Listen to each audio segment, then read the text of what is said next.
قال الله تبارك وتعالى في الكتاب المجيد والفرقان الحميد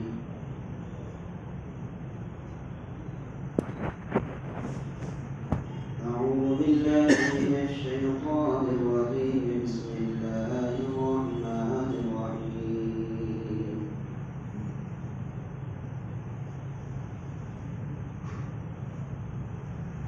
والمؤمنون والمؤمنات بعضهم أولياء بعض يأمرون بالمعروف وينهون عن المنكر ويقيمون الصلاة ويؤتون الزكاة ويطيعون الله ورسوله أولئك سيرحمهم الله إن الله عزيز حكيم.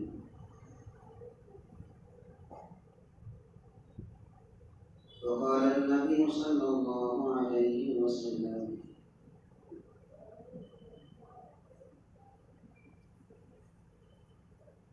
بني الإسلام على خمس: شهادة أن لا إله إلا الله وتقيم الصلاة وتؤتي الزكاة وتصوم رمضان وتحج البيت من استطاع إليه سبيلا. صدق الله العظيم وصدق رسوله النبي الكريم. نحن على ذلك لمن الشاهدين والشاكرين والحمد لله رب العالمين.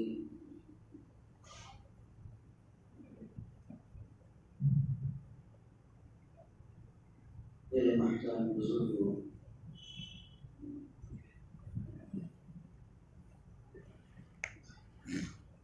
اللہ تبارک و تعالی نے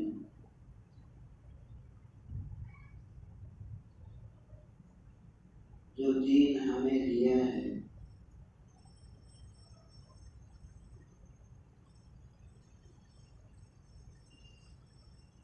یہ آخرت اور دنیا دونوں کی کامیابی کے لیے دیا ہے. کہ دین کے ذریعے سے ہماری اپنی باس پالت موت والی زندگی بھی کامیاب بنے گی اور دین کے ذریعے سے دنیاوی احوال میں ہمارے درست ہوں گے.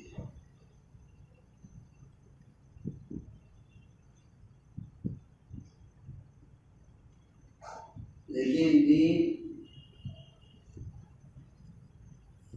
جو دونوں جہاں کی کامیابی دلائے گا وہ حاصل ہوگا محنت کے ذریعے سے. دینداری زندگی کے اندر آئے گی محنت کے راستے سے، ورنہ بغیر محنت کے نماز پڑھنے والا اپنے آپ کو سمجھ لے گا کہ میں دیندار ہوں، روزہ رکھنے والا سمجھ لے گا کہ میں دیندار ہوں، شریعت کے موٹے موٹے احکامات و ارکان کو ادا کرنے والا یہ سمجھ بیٹھے گا کہ میں دیندار ہوں.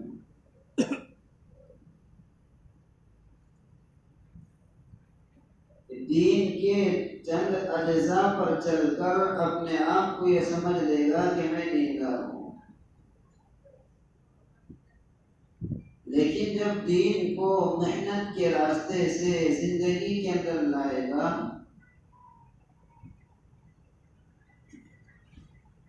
تو ہر شعبے کے دین کو اپنی زندگی کے اندر داخل کرنے کی فکر کرے گا.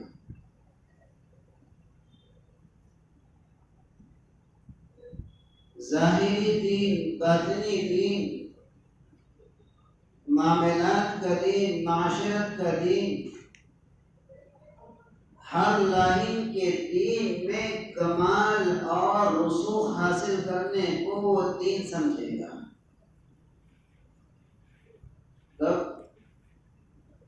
جب اپنے دین پر محنت کرے گا.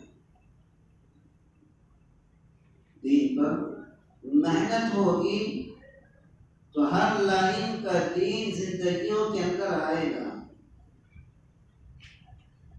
اور اگر محنت نہیں ہوگی تو چند اجزاء کو ہی ہم دین سمجھ بیٹھیں گے. چند اجزاء کو دین سمجھ بیٹھیں گے اور یہ چند اجزاء میں پھر ہماری اپنی کوئی خصوصیت نہیں ہوگی. ہماری اپنی کوئی خصوصیت نہیں ہوگی. یہ چند اجزاء کو تو مشرکین بھی مانا کرتے تھے. یہ چند اجزاء کو اہل کتاب یہود و نصارہ بھی مانتے ہیں. چند اجزاء کو آج بھی مشرک سے پوچھو پانی کون برساتا ہے، اولاد کون دیتا ہے،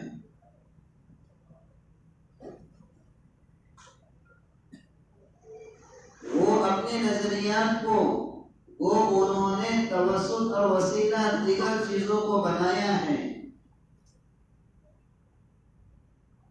وہ صاف کہیں گے کہ بھگوان ہی دیتا ہے. تو چند اجزاء میں پھر ہماری اپنی کوئی خصوصیت نہیں رہ جاتی. ہمارا اپنا بہتر امت ہونا باقی نہیں رہتا. ہمارا اپنا امم خیر ہونا باقی نہیں رہتا. جو فضائل و مناقب اور جو مراتب ہم کو ملے ہوئے ہیں ہم اس کے مستحق نہیں بنیں گے.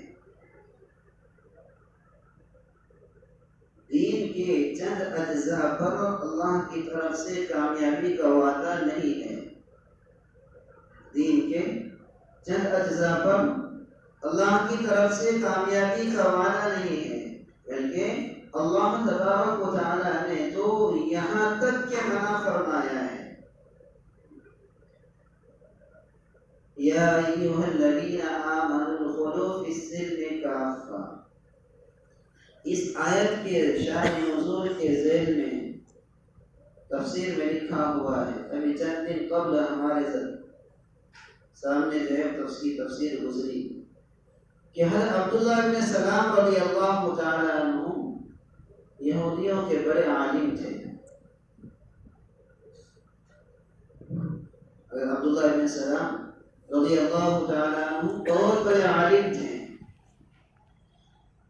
اسلام میں داخل ہو گئے، کلمہ لا الہ الا اللہ پڑھ کر اور آپ کی رسالت کا اقرار کر کر ایمان کو قبول کر لیا. لیکن جب دیکھا کہ شریعت محمدیہ میں قابل محترم اور قابل مکرم دین جمعہ کا ہے اور ہماری اپنی شریعت موسوی میں سنیچر کا دن تھا، ہفتے کا دن تھا. اب شریعت محمدیہ ہفتے کے دن کی تعظیم کرنے سے روکتی تو نہیں. ہماری اپنی شریعت میں ہمارے اپنے جو ہے کتاب میں تعظیم کا دن وہ سنیچر کا تھا، ہفتے کا تھا، لیکن شریعت محمدیہ نے اس کی تعظیم سے روکا نہیں. ایسے شریعت موسوی میں اونٹ کا گوشت کھانا جو ہے حرام تھا، شریعت محمدیہ میں جائز ہے. شریعت محمدیہ میں جائز ہے لیکن فرض نہیں ہے، کھانا کوئی ضروری نہیں ہے.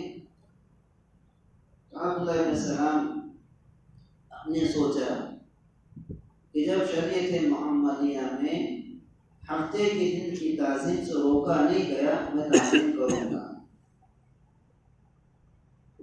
اونٹ کا گوشت کھانا کوئی ضروری قرار نہیں دیا، میں اونٹ کا گوشت نہیں کھاؤں گا. اللہ کی طرف سے آیت نازل ہو گئی کہ پورے اسلام میں داخل ہو جاؤ، پورے اسلام میں داخل ہو جاؤ. گویا ماضی کی شریعت کو بھی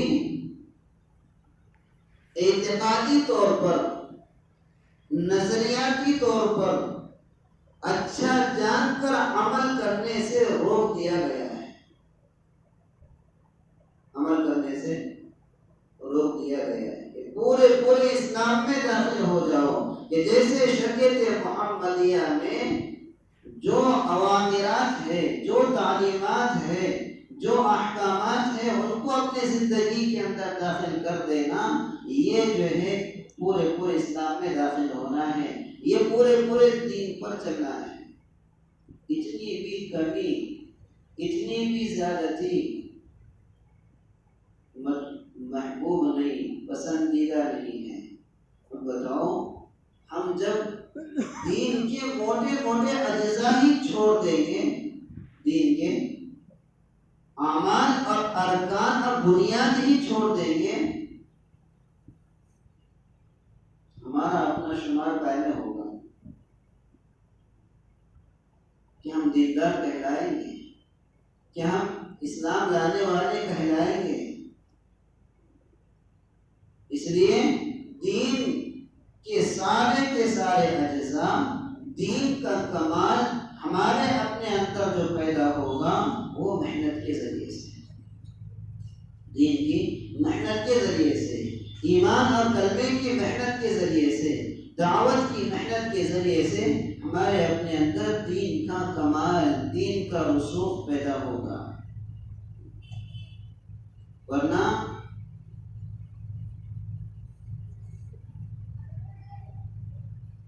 دین ایک صرف ہمارے پاس میں لیبل ہوگا، ایک شباہت ہوگی، حقیقت سے دور کا بھی واسطہ نہیں ہوگا، حقیقت سے دور کا بھی واسطہ نہیں ہوگا، صرف ایک ٹائٹل ہوگا۔ کب؟ جب اگر ہم نے اپنے دین پر، اپنے ایمان پر محنت اگر نہ کی اور اپنے اندر وہ صفات جو اس محنت سے مطلوب ہے، جو اس محنت سے چاہے جا رہے ہیں، وہ صفات کو اگر ہم نے اپنے اندر پیدا نہیں کیا تو صرف ایک لیبل ہمارے اوپر لگا ہوا ہوگا، اس کے علاوہ کوئی چیز اور حاصل نہیں ہوگی۔ اس لیے دین میں، دینداری میں، ایمان میں، صفات میں، خوبیوں میں کمال محنت سے پیدا ہوگا، دین محنت سے پیدا ہوگا۔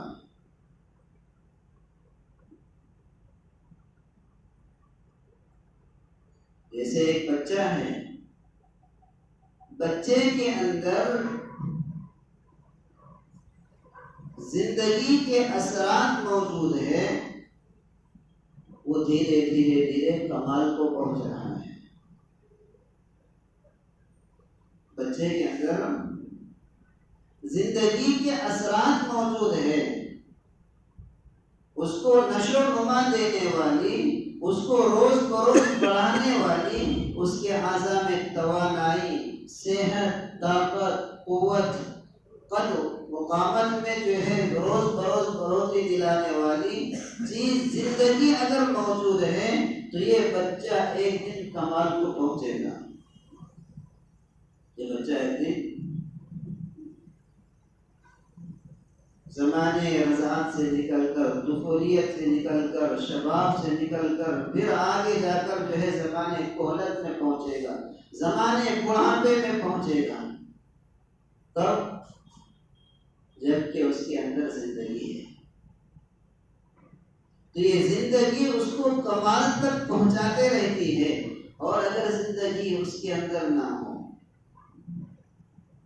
بچے کے اندر زندگی نہ ہو، بتاؤ کبھی کمال کو پہنچے گا؟ اگر اس کے اندر زندگی کے اثرات نمایاں نہ ہو، روح نہ ہو، روح جو ہمارے اپنے بدن میں اصل ہے، معیاری طاقت ہے، وہ نہ ہو، بچہ کبھی بھی کمال کو نہیں پہنچے گا، بلکہ وہ اپنے اس موجودہ جسم کے ساتھ اگر چند دن گھر میں رہے تعفن کا ذریعہ بنے گا، بدبو کا ذریعہ بنے گا، بیماریوں کا ذریعہ بنے گا۔ کیا وجہ ہے؟ کیوں تعفن کا ذریعہ بن رہا ہے؟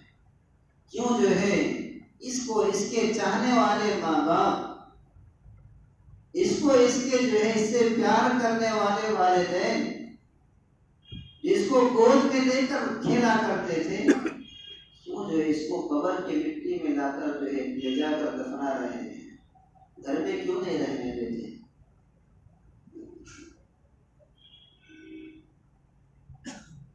وہ جانتے ہیں کہ جو اس کے اندر کمال کو پہنچانے والی چیز تھی وہ نہیں رہی،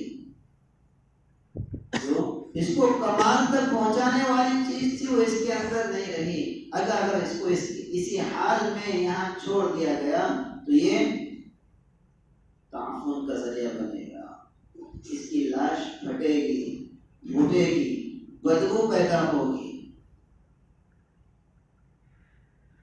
ایسے ہی اگر ہم اپنی موجودہ دین پر، دین کے چند اجزاء پر قناعت کر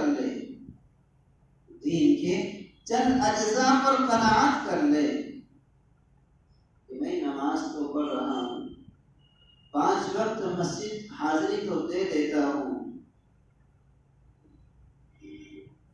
میں کوئی برا کام نہیں کرتا، میں شراب نہیں پیتا، میں چوری نہیں کرتا، سارے گناہوں سے محفوظ ہوں،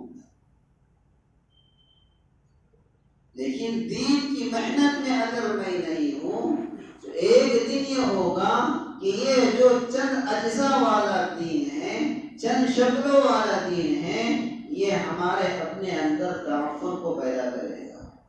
وہ تعفن ایسے کہ میں اپنے والدین کے حق کو پامال کرنے والا بن جاؤں گا، میں اپنے پڑوسیوں کے حقوق کو سلب کرنے والا بن جاؤں گا، میں اپنے ترکے میں ملنے والے حصے سے زیادہ اوروں کے حصے کو بھی جو ہے کھانے والا بن جاؤں گا، اوروں کے خون کا پیاسا ہو جاؤں گا۔ حسد، غیبت، دھوکہ فریب، یہ ساری رذیل عادتیں میرے اپنے اندر پیدا ہو جائیں گی۔ کب؟ جب میں دین پر محنت کر کر دین کو اگر کمال تک نہیں پہنچاؤں گا تو میں اوروں کے لیے خطرہ ثابت ہو جاؤں گا، خود کے لیے بھی اور اوروں کے لیے بھی خطرہ ثابت ہو جاؤں گا۔ اس لیے ہم کو اللہ نے دین کے ساتھ ساتھ دین کی محنت عطا فرمائی ہے کہ ہم اس دین پر محنت کر کر اپنے اندر کامل دین کو زندہ کریں، دین کا ایک ایک فعل، ایک ایک رکن، اور اس دین پر محنت کے راستے سے جو تکالیف آئے، جو اذیتیں آئے، جو مصائب آئے، اس کو بحسن رضا برداشت کرے۔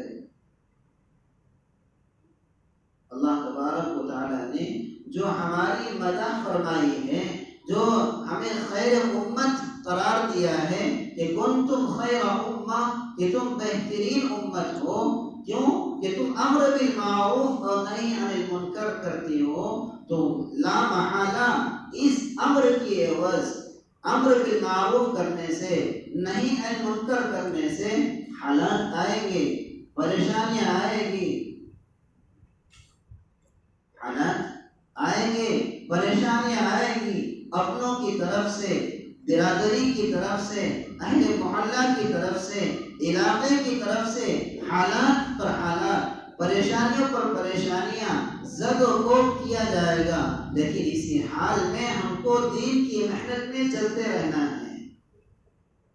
حالات کا آنا اس کام کا جو ہے حصہ ہے، اس اسلام کا حصہ ہے کہ جب ہم سب کہتے ہیں کہ یہ کام انبیاء کی نیابت ہے، انبیاء کی نیابت ہے، انبیاء علیہ السلام کو اللہ تبارک و تعالیٰ نے اس دار فانی میں بندوں کے تعلق کو اللہ سے جوڑنے کے لیے بھیجا ہے۔ کوئی اپنے گھر کے لیے آیا تو کوئی اپنے قوم کے لیے آیا تو کوئی قبیلے کے لیے آیا تو کوئی پورے علاقے کے لیے آیا، آخر میں ہمارے نبی پورے عالم کے لیے آئے ہیں، اور ہر ایک کا مقصد اللہ کے بندوں کو اللہ سے جوڑنا، اللہ کے بندوں کو اللہ سے جوڑنا۔ تو اللہ کے بندوں کو اللہ سے جوڑنے میں کیسی تکالیف انبیاء پر آئی؟ حضرت زکریا علیہ السلام کو آرے سے 2 ٹکڑے کر دیا گیا، حضرت یحییٰ علیہ السلام کو لوہے کے آکڑوں سے آپ کو باندھا گیا اور لوہوں کے آکڑے آپ کے جسم میں گھسا کر آپ کے گوشت کو کھینچا گیا۔ یہ حالات، یہ پریشانیاں اس کام کے کرنے والوں کے ساتھ۔ آپ صلی اللہ علیہ وسلم ایک جنگ کے موقع پر مال غنیمت کا جائزہ لے رہے ہیں، فرمایا ایک چادر نظر نہیں آتی، کس کے پاس ہے؟ چادر کس نے لی، کس نے چرائی؟ اعلان پر اعلان ہو رہا ہے۔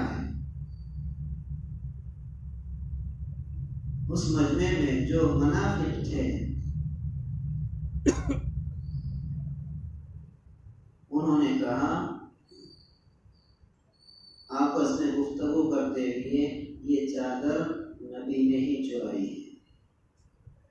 کتنا بڑا الزام، کتنا بڑا الزام کہ نبی چوری کر سکتا ہے، اتنا بڑا الزام منافقین نے اپنے نبی پر لگایا۔ اللہ نے قرآن نازل فرما کر ہمارے نبی کی برات نازل فرمائی، ما کان لنبی ان یغل، کہ کسی نبی کے لیے یہ بات زیبا نہیں دیتی کہ وہ جو ہے خیانت کرے، وہ خیانت کرے۔ پھر اللہ نے آگے فرمایا کہ جو خیانت کرے گا کل وہ اس خیانت کے ساتھ اٹھایا جائے گا۔ جو خیانت کرے گا وہ اس خیانت کی چیز کو، اس چوری کی چیز کو، اس جو ہے غاصبانہ طور پر لے لی ہوئی چیز کو لے کر اپنے ساتھ جو ہے کل قیامت میں حاضر ہوگا۔ انبیاء کرام علیہ السلام پر بھی طعن و تشنیع ہوئی ہے۔ اللہ کے نبی صلی اللہ علیہ وسلم خود فرماتے کہ اس کام کی وجہ سے مجھے جتنا ستایا گیا، اس محنت کی وجہ سے مجھے جتنا ستایا گیا اتنا کسی کو نہیں ستایا گیا، مجھے جتنا ڈرایا گیا اتنا کسی کو نہیں ڈرایا گیا۔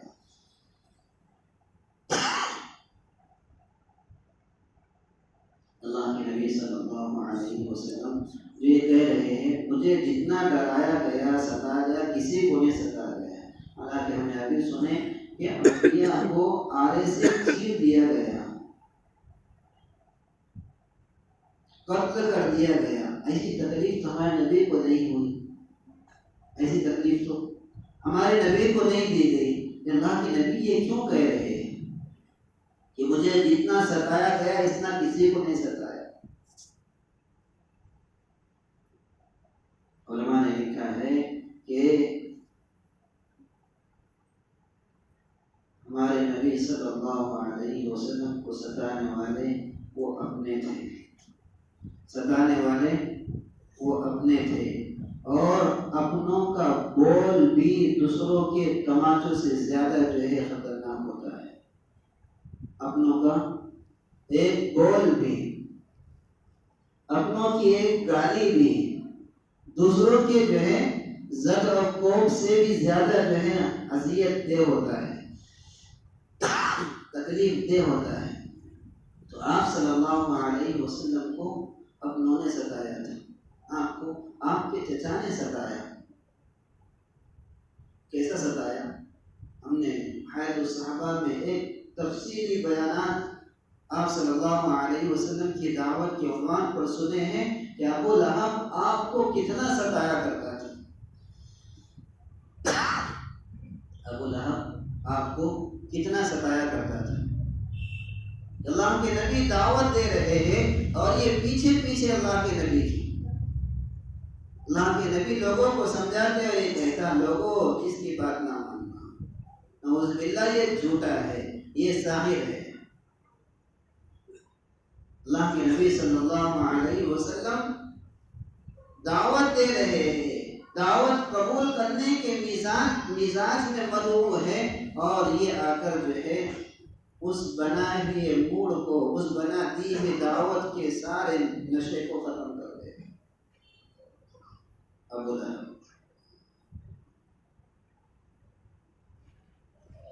انبیاء کرام علیہ السلام کو تکالیف دی. ہمارے نبی صلی اللہ علیہ وسلم کو تکلیف اس محنت کی وجہ سے دی گئی، اور اپنوں سے تکلیف دی، اپنوں سے تکلیف دی. لیکن اللہ کے نبی صلی اللہ علیہ وسلم نے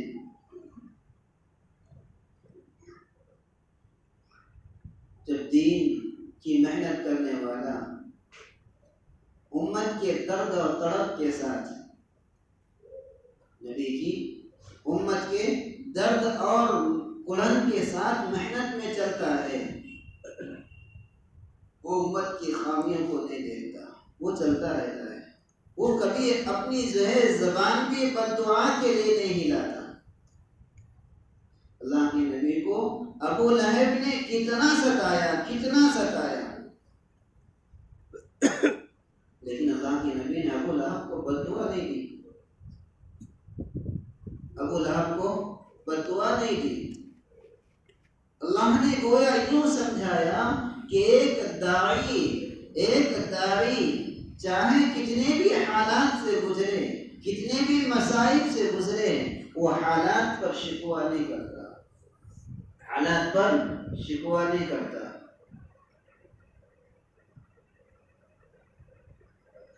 اللہ نے ابو لہب کو خود بددعا دی. ابو لہب کے لیے خود ہلاکت کے اسباب پیدا فرمائے ہیں، لیکن نبی کو روک دیا. نبی جی نہیں، اگر آپ نے بددعا دی یا آپ نے اس کے تعلق سے کچھ غلط الفاظ نکالے تو آنے والی امت یہ کہے گی کہ اپنے چچا کے خلاف بول گئے. اس چچا کے خلاف جس چچا نے آپ پر ایک احسان یہ کیا تھا کہ آپ کے پیدائش کی خبر پر اپنی باندی کو آزاد کر دیا تھا، اپنی باندی کو آزاد کر دیا تھا. اللہ تبارک و تعالیٰ نے خود بددعا دی. تبت یدا ابی لہب وتب. پتہ چلا کہ اس محنت میں چلنے کے دوران حالات آئیں گے، پریشانیاں آئیں گی، بلکہ اس محنت کا خاصہ اور حصہ ہے، قبولیت کی علامت ہے کہ انسان جو ہے پریشانیوں سے گزرے، حالات سے گزرے، مسائل سے گزرے.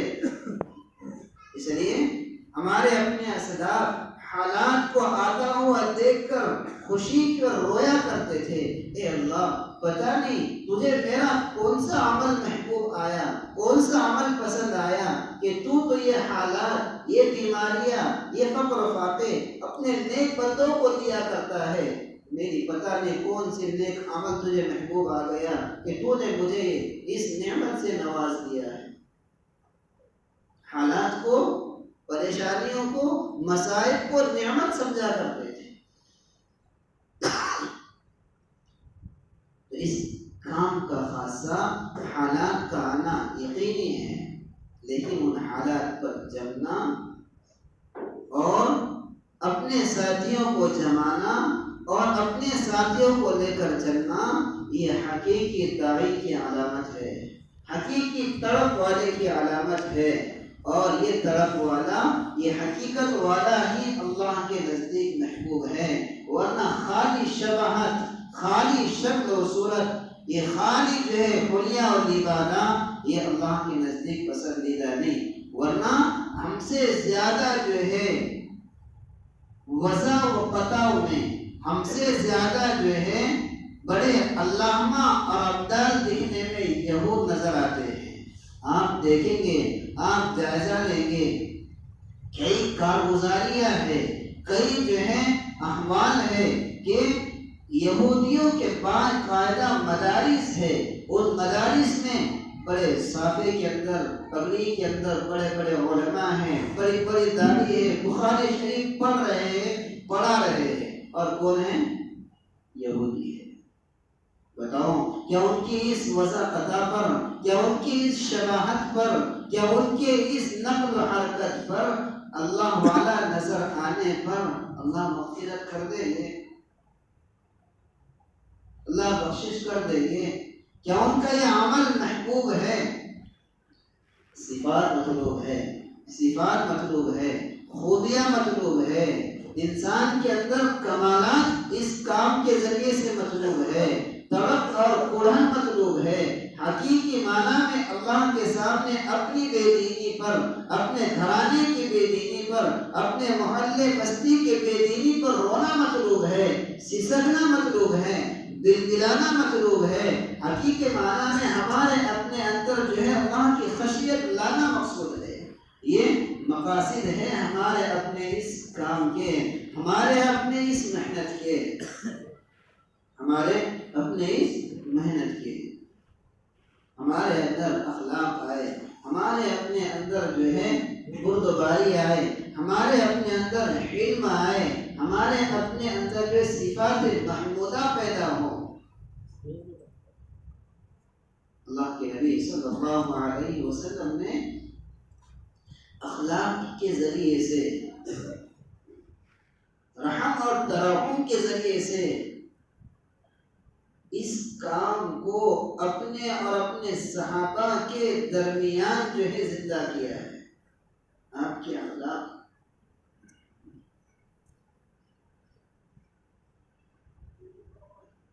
حضرت مسور ابن مخرمہ رضی اللہ تعالی ایک مرتبہ بحرین سے کچھ مال آیا، بحرین سے مال آیا، اللہ کے نبی صلی اللہ علیہ وسلم اس مال کو محتاج صحابہ میں تقسیم کر رہے ہیں۔ تو حضرت مخرمہ نے کہا اپنے بیٹے مسور سے کہ مسور چلو نبی کے پاس، ہم بھی جو ہے نبی سے مال مانگے۔ یہ مخرمہ بڑے سخت قسم کے آدمی تھے اور ایمان کے کچے تھے، ایمان کے کچے تھے، کچا ایمان تھا، پھوسا ایمان تھا۔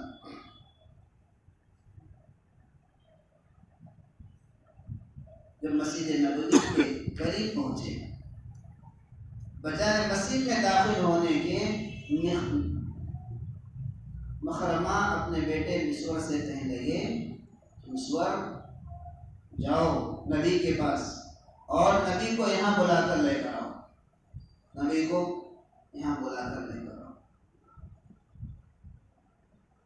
حضرت مسور کہنے لگے، آپ کے لیے نبی کو یہاں بلاؤ؟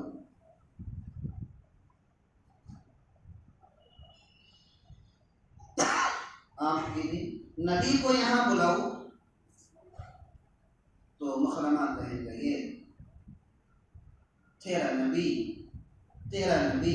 میری طرح سخت نہیں ہے، میری طرح سخت نہیں ہے، بہت نرم ہے، بہت نرم ہے، کچے ایمان والے، مطلب نفاقانہ حلیہ اختیار کرنے والے وہ بھی جانتے تھے کہ ہمارے نبی سخت نہیں ہے۔ اللہ کے نبی حضرت مخرمہ کی گفتگو اپنے حجرے میں سن رہے تھے، اپنے حجرے میں سن رہے تھے۔ جیسے ہی مصور پہنچے اللہ کے نبی ایک کھلا لے کر، ایک جوڑا لے کر، ایک کپڑا لے کر جو ہے آ گئے دروازے پر۔ اور مصور کہتے ہیں اللہ کے نبی میرے لیے مناسب تو نہیں ہے کہ میں آپ کو بلاؤں۔ اللہ کے نبی نے فرمایا کوئی حرج نہیں ہے، کوئی حرج نہیں ہے، کوئی حیا کی بات نہیں ہے۔ اور وہ کپڑا لے کر مخرمہ کے پاس پہنچے۔ اللہ کے نبی نے فرمایا خبأت لک یا مخرمہ، اے مخرمہ یہ کپڑا میں نے تیرے لیے چھپا کر رکھا تھا، تیرے لیے چھپا کر رکھا تھا۔ اللہ کے نبی کے اخلاق دیکھو، یہ جو اللہ کے نبی کو بلا رہا ہے، اللہ کے نبی کو تکلیف دینے کے غرض سے، اللہ کے نبی کی جو ہے حیت کو، اللہ کے نبی کے جو ہے کی حیت کو کم کرنے کے لیے کیا کہہ رہا ہے، یہاں میرے پاس بلا کے لاؤ۔ اللہ کے نبی پہنچ رہے ہیں اور اخلاق کے ساتھ، اس نفسیات کے ساتھ اور کس لہجے کے ساتھ گفتگو کر رہے ہیں کہ مخرمہ ہم نے تمہارے لیے یہ ایک کھلا، یہ ایک جوڑا جو ہے چھپا کے رکھا تھا۔ اللہ کے نبی کا یہ رویہ، اللہ کے نبی کی یہ اخلاق، یہ برتاؤ، یہ طرز دیکھ کر حضرت مخرمہ کے دل میں حقیقی ایمان اتر گیا، حقیقی ایمان اتر گیا۔ خود فرماتے ہیں مخرمہ کہ اس واقعے کے بعد نبی کی وہ عقیدت، وہ محبت، وہ ایمان کی حلاوت دل میں اتری کہ اس کے بعد میں نے کبھی نبی کو آنکھ بھر کر نہیں دیکھا، کبھی نبی کو آنکھ بھر کر نہیں دیکھا۔ اللہ کے نبی کی اخلاق، اللہ کے نبی کی یہ اخلاق، یہ صفات تھی۔ ان خوبیوں کی وجہ سے صحابہ جو ہے ایمان کے کمال کو پہنچے ہیں، اغیار مشرکین جو ہے ایمان میں داخل ہوئے ہیں۔ حضرت ثمامہ ابن اسال رضی اللہ تعالی عنہ کے واقعے کو ہم نے بارہا سنا کہ وہ صحابہ اور نبی کے اخلاق کے ذریعے سے ہی ایمان میں داخل ہوئے۔ صحابہ کے اخلاق اور ایمان کو دیکھ کر کہ 3 دن تک مسجد میں بندے ہوئے رہے، وہ دیکھ رہے ہیں ان کے اندر کیا اخلاق ہے، خود بھوکے رہتے ہیں، مجھے کھلاتے ہیں، خود جو ہے آپس میں اخوت اور بھائی چارگی کا کیا معاملہ ہے، کیا آپس میں رحم اور ترحم ہے، کیا ایک دوسرے کا اعزاز اور اکرام ہے۔ یہ سارے اخلاق دیکھ کر ثمامہ ابن اسال کہتا ہے میں تو ایمان میں اسی وقت داخل ہو گیا تھا جب میں بندہ ہوا تھا، لیکن میں نے ایمان کو اس دوران کیوں نہیں قبول کیا، تاکہ کوئی یہ نہ سمجھے کہ میں بندہ ہوا ہونے کی وجہ سے، جبر و زیادتی کی وجہ سے ایمان میں داخل ہوا۔ اب تم چھوڑ چکے ہو، میں غسل کر آیا ہوں، اب مجھے اثر نہ کرے۔ یہ آپ کے اخلاق، ہمارے نبی کے اخلاق کہ اللہ کے نبی نے اپنے صحابہ کو اپنے سے قریب کیا ہے، جوڑ کے رکھا ہے۔ ہمیں کبھی یہ نظر نہیں آئے گا کہ ہمارے نبی نے کسی صحابی پر انگلی اٹھائی ہو، کوئی انگلی اٹھائی ہو۔ یہاں تک کہ اللہ کے نبی کو اگر کسی کا کوئی عمل پسند نہیں آتا، اللہ کے نبی صرف جو ہے یہ کہتے، ہم نے بارہا سنا ہے تو جو قبہ ایک صحابی نے بنایا تھا، اللہ کے نبی نے صرف یہ پوچھا یہ کس کا ہے، یہ کس کا ہے۔ ایک رازانہ شکل بنائی ہے اللہ کے نبی نے، اور کوئی نکیر نہیں فرمائی، اور کوئی نکیر نہیں فرمائی۔ کسی کے ذاتی عمل پر اللہ کے نبی نے کبھی کوئی بدلہ نہیں دیا۔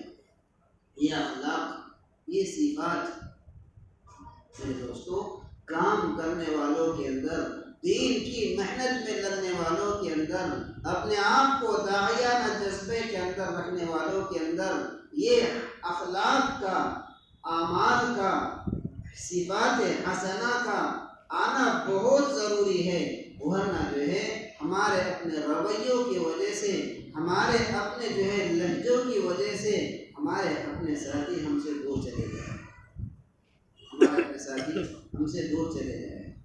اللہ کے نبی نے ہم کو اپنی پوری زندگی سکھایا ہے، اخلاق سکھایا، رحم سکھایا، ترحم سکھایا۔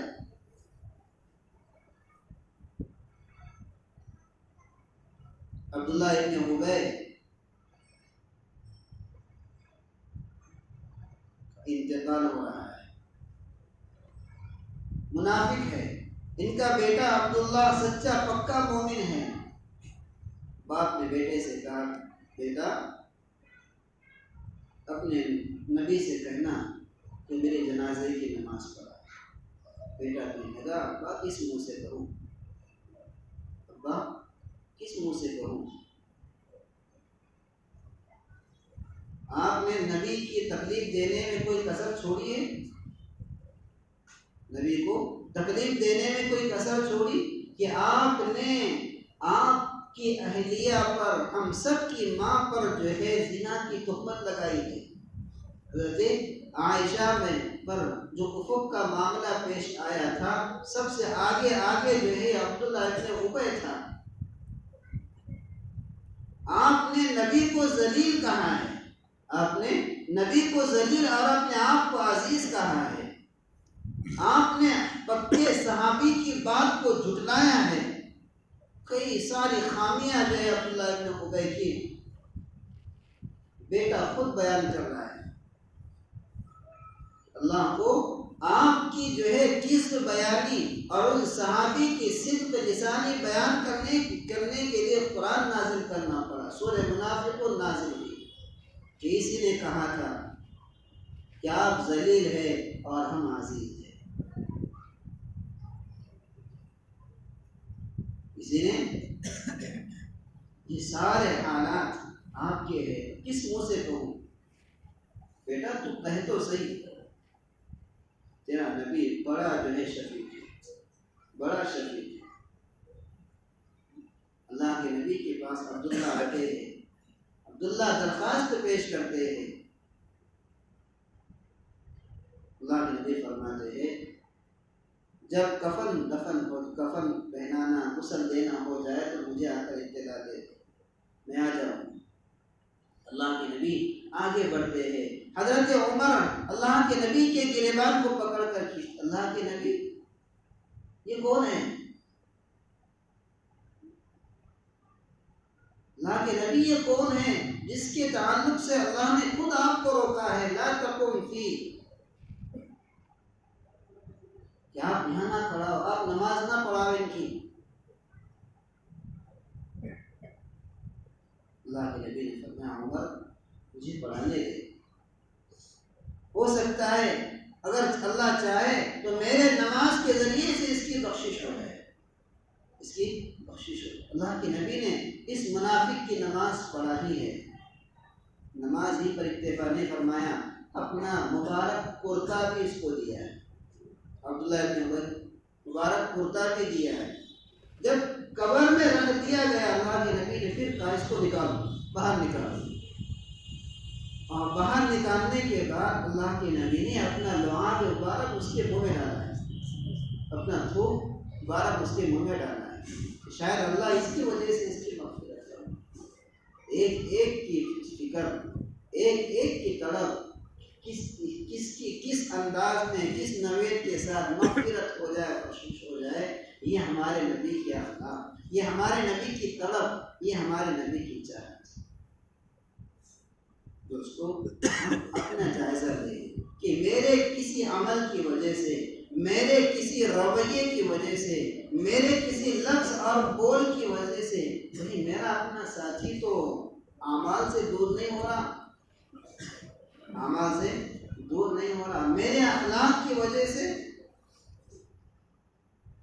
میرے اخلاق کی وجہ سے کہ میرے ساتھی تو کام سے دور نہیں ہو رہے، دور ہو گیا ہے۔ اب اس کو کیسے لجاجت کے ساتھ، کس رحم اور ترحم کے ساتھ، شفقت کے ساتھ اس کو پھر اثر نہ لایا جائے، یہ فکر ہماری اپنی۔ اللہ کے نبی ایک ایک کی فکر کرتے تھے۔ ہم نے سنا ہے، حدیث میں ہم سنتے ہیں کہ اللہ کے نبی کا ایک یہودی کا بچہ جو ہے خدمت کیا کرتا تھا، خدمت کرتا ہے۔ دیکھا جو چند دن سے نہیں آیا، اللہ کے نبی تحقیق کے لیے پہنچے، پتہ چلا بیمار ہے، پتہ چلا بیمار ہے۔ اللہ کے نبی نے جو ہے اس کے لیے دعا کی اور اس سے کہا بیٹا کلمہ پڑھ لے، بیٹا کلمہ پڑھ لے۔ وہ بچہ جو اللہ کے نبی کی خدمت کیا کرتا تھا اپنے باپ کے چہرے کو دیکھنے لگا۔ باپ کہنے لگا بیٹا میرے چہرے کو نہ دیکھ، محمد کی بات کو مان، محمد کی بات کو۔ اللہ کے نبی کی اخلاق، ایک ایک کی فکر، ایک ایک کی فکر۔ کوئی بیمار ہے اس کی تحقیق، اس کی عیادت۔ آج دوستو یہ اخلاق، یہ صفات ہمارے اندر سے نکل چکے ہیں، ہمارے اپنے اندر سے نکل چکے ہیں۔ کسی سے خندہ پیشانی سے ملنا، کسی سے مسکرا کے ملنا، کسی سے لجاجت کے ساتھ بات کرنا، یہ ہمارے اپنے اندر سے نکل کے اکڑا ہوا پنا، یہ ہمارے اپنے ساتھیوں کو بھی دور کرے گا، اور اغیار کے اندر بھی اور زیادہ جو ہے پہلے گھبرائے ہوئے ہیں، ہم مسکرا کے نہیں ملیں گے، الو ہائے بائے نہیں کریں گے، وہ کیا سوچے گا پتہ نہیں ہے کیا سوچ رہا ہے میرے تعلق سے۔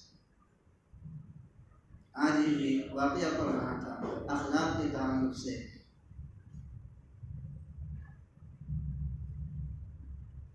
کہ رمضان کا مبارک مہینہ ہے، ایک جو ہے بڑا ہاسپٹل ہے، دواخانہ ہے، اس کے اندر سارے کے سارے جو پیشنٹ کینسر کے ہیں۔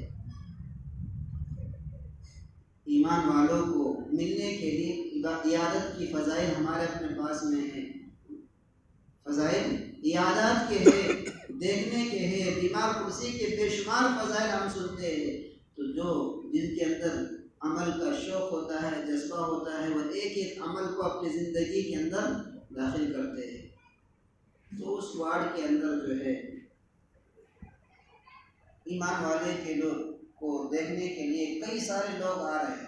قریب میں ایک جو ہے ضعیف غیر مسلم بھی پڑا ہوا ہے، وہ بھی اسی بیماری کے اندر مبتلا ہے۔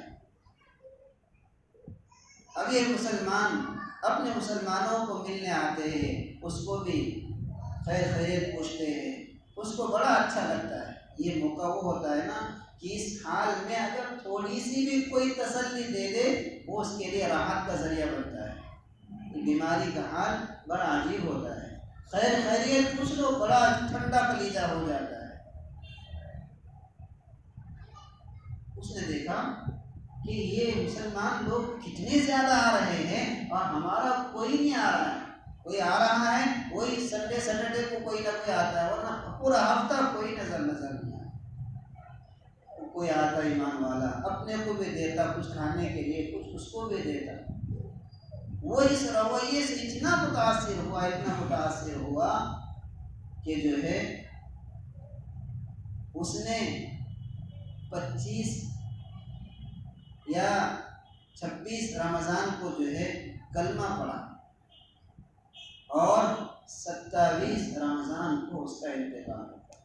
27 رمضان کو اس کا انتقال ہوا، اور اس نے اپنے فائل میں لکھا کہ میں جو ایمان کی حالت میں جا رہا ہوں، میرے ساتھ ایمان والوں جیسا سلوک کیا جائے۔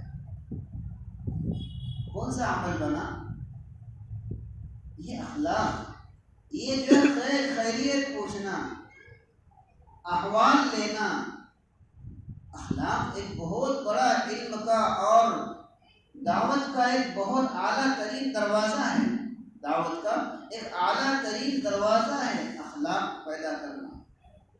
تو ہمارے اپنے اندر بھی یہ اخلاق، یہ صفات، یہ خوبیاں پیدا ہو جائے، اس کے لیے جو ہے اللہ نے اس دین کی محنت ہم کو دی ہے۔ اس دین کی محنت کو اس جذبے کے ساتھ ہم کو کرنا ہے جس جذبے کے ساتھ اللہ کے نبیوں نے کیا ہے، صحابہ نے کیا ہے۔ اپنے اندر صفات کو پیدا کیا، اپنے اندر کمالات کو پیدا کیا، اپنے اندر للہیت کو پیدا کیا۔ اس کے علاوہ اور کوئی چاہت نہیں، اس کے علاوہ اور کوئی جو ہے تمنا نہیں، صرف اللہ کی رضا مطلوب ہے، صرف اللہ کی رضا مقصود ہے کہ اللہ راضی ہو جائے۔ جب ہر عمل میں یہ مطلوب ہوگا کہ اللہ راضی ہو جائے، تو بندہ جو ہے کبھی بھی کسی سے متاثر نہیں ہوگا، کبھی بھی کسی سے متاثر بھی نہیں ہوگا، متنفر بھی نہیں ہوگا، کسی سے متاثر بھی نہیں ہوگا اور متنفر بھی نہیں ہوگا۔ آج جو ہم بسا اوقات شریعت کا تو دونوں پہلو ہے نا، ہم کو حکم ہے کہ اخلاق کے ساتھ میں، ہم کو حکم ہے کہ نرمی کے ساتھ میں چلا جائے، اور سامع کو مدعو کو حکم ہے کہ وہ اپنے آپ کو محتاج بنا کر جو ہے لے، محتاج بنا کر جو ہے باتوں کو لے۔ اللہ کے نبی نے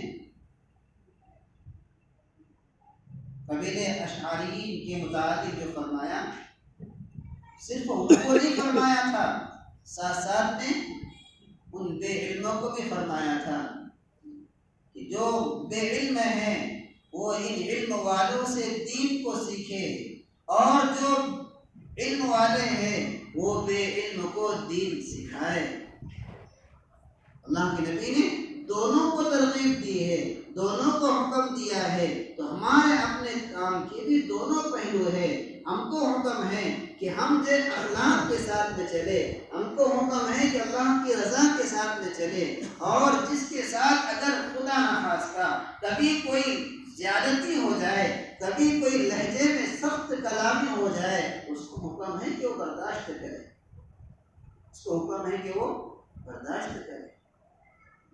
دونوں پہلوؤں کے ساتھ میں جب اس محنت میں چلا جائے گا تو پھر کام جو ہے اپنی منزل پر روا دوا ہوگا، یہ کام اپنی منزل پر چلتا ہوا ہم کو جو ہے منزل مقصود تک پہنچا دے گا، کامیابی کی سیڑھیوں تک جو ہے پہنچا دے گا۔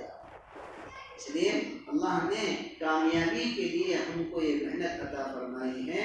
اس محنت کے ذریعے سے کامل دین کا زندگیوں کے اندر لانا مقصود ہے کہ دین پوری حقیقت کے ساتھ زندگی کے اندر آ جائے، دین پوری حقیقت کے ساتھ ہمارے اپنے معاشرے میں زندہ ہو جائے، ہمارے اپنے جو ہے کاروبار میں زندہ ہو جائے، ہمارے اپنے گھرانے میں زندہ ہو جائے۔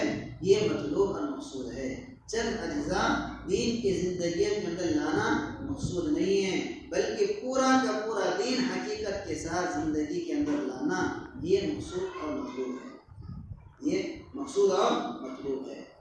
دین کی محنت کو چاہتا ہے، اور اس دین کی محنت میں جو بھی اذیتیں آئے، جو بھی تکالیف آئے، انبیاء کی سنت سمجھ کر، انبیاء کی سنت سمجھ کر بخوشی اس کو جو ہے برداشت کرتے ہوئے چلتے رہنا، بخوشی اس کو برداشت کرتے ہوئے چلتے رہنا، یہ ہمارے اپنے کام کا خاصہ ہے، کام کا حصہ ہے۔ اللہ نے بہت عالی محنت، بہت اونچی محنت ہم کو عطا فرمائی ہے۔ اس محنت میں ہم کو جو ہے پوری حقیقت حاصل کرنے کے لیے پوری محنت میں چلنا ہوگا، پوری محنت میں لگنا ہوگا۔ جب بھی تقاضے آئے، جب بھی جو ہے قربانیوں کے تقاضے ہم سے مانگے جائے، ہر حال میں چلتے رہنا، ہر حال میں اس کام میں چلتے رہنا، ہر حال میں دین کی محنت میں لگے رہنا، یہ جو ہے دین میں کمال اور رسوخ کو پیدا کرے گا۔ ورنہ تاریخ طے کر اور اپنی ترتیب سے چلنے میں، اپنے کاموں کو ترتیب بنا کر کرنے میں، اس میں جو ہے کمال دین کا ہم کو حاصل نہیں ہوگا، دین کا کمال حاصل نہیں ہوگا جب تک ہم جو ہے ہر حال میں کام کے کرنے کے جذبے کو لے کر کے اٹھے۔ ہر حال میں جب چلنا نصیب ہوتا ہے تو حالات آتے ہیں، اور حالات میں انسان جمتا ہے یا ابھرتا ہے، اور جب جمتا ہے تو وہ پوری حقیقت کے ساتھ میں جمتا ہے، پوری حقیقت کے ساتھ میں۔ اس لیے جو ہے الحمدللہ اب ہمارے پاس میں جو ہے عنوان ہے، پوری حقیقت والا ایمان حاصل کرنے کے لیے، دین کی محنت پر چلنے کے لیے عنوان ہے کہ کل سے ہمارے پاس میں جو ہے جماعت محنت کی بن رہی ہے۔ اسی لیے بتاؤ اس میں جو ہے کون کون تیار ہے؟ ابھی جو اجتماع ہے، اجتماع کی محنت کے لیے جماعتیں بنانا ہے، ایک اس سینٹر سے، ایک سرحدی سینٹر سے۔ بتاؤ کون تیار ہے؟